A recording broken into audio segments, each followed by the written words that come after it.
दोस्तों, जब भी हम पुराने ग्रंथों को पढ़ते हैं या पुराणों की कथाएं सुनते हैं तो एक प्रश्न मन में बार बार उठता है।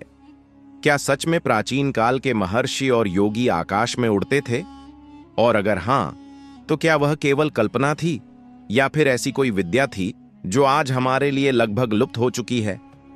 आज मैं आपको इसी रहस्य की यात्रा पर ले चलने वाला हूं, जहां विज्ञान चुप हो जाता है और योग, साधना और चेतना बोलने लगती है।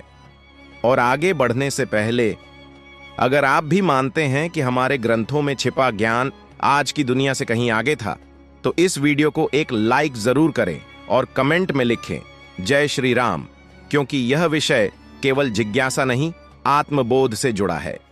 अब कहानी शुरू करते हैं।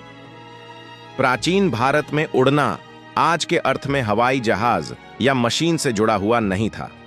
उस समय उड़ना शरीर की नहीं, चेतना की सिद्धि माना जाता था। रामायण में ऐसे कई प्रसंग आते हैं जहां आर्षि मुनि पल भर में एक स्थान से दूसरे स्थान पहुंच जाते हैं। महाभारत में नारद मुनि, दुर्वासा, आर्षि और कई सिद्ध योगियों का वर्णन मिलता है जो भूमि पर चलकर नहीं, आकाश मार्ग से यात्रा करते थे। लेकिन प्रश्न यह है, वे उड़ते कैसे थे? हमारे योग शास्त्रों में एक शब्द बार बार आता है, सिद्धि। योग को केवल आसन और प्राणायाम समझना उस विशाल विज्ञान का एक छोटा सा अंश है। वास्तविक योग मन, प्राण और शरीर पर पूर्ण नियंत्रण की प्रक्रिया है। योग सूत्रों में पतंजलि ने ऐसी अनेक सिद्धियों का उल्लेख किया है जो साधना के चरम स्तर पर प्राप्त होती हैं। इनमें से एक है लघिमा सिद्धि। लघिमा का अर्थ होता है शरीर को इतना हल्का कर लेना कि वह भारहीन हो जाए। ग्रंथों में कहा गया है कि जब साधक अपने शरीर के 5 तत्वों पृथ्वी, जल, अग्नि, वायु और आकाश पर नियंत्रण पा लेता है तो उसका शरीर पृथ्वी के गुरुत्व से मुक्त हो सकता है।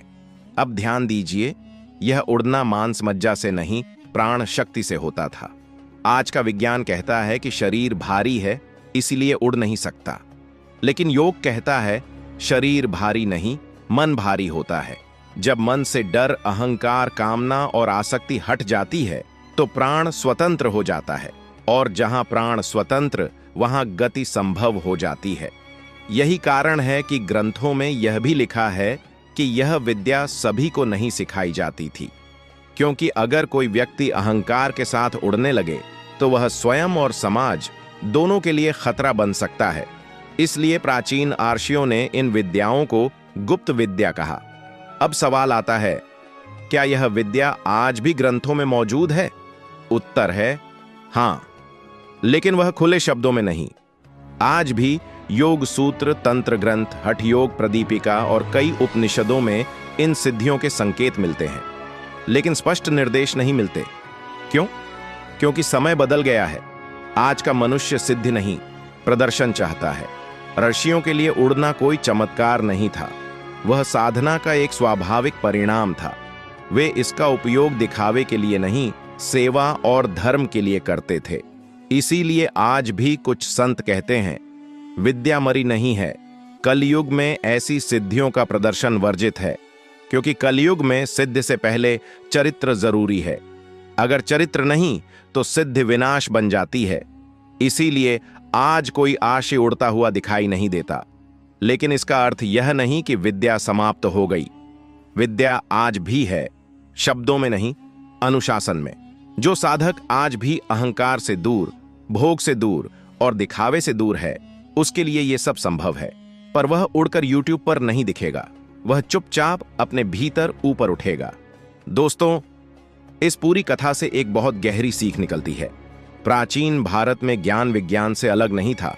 उड़ना शक्ति का नहीं, संयम का परिणाम था, और सबसे बड़ी सिद्धि आकाश में नहीं, अहंकार से ऊपर उठना है।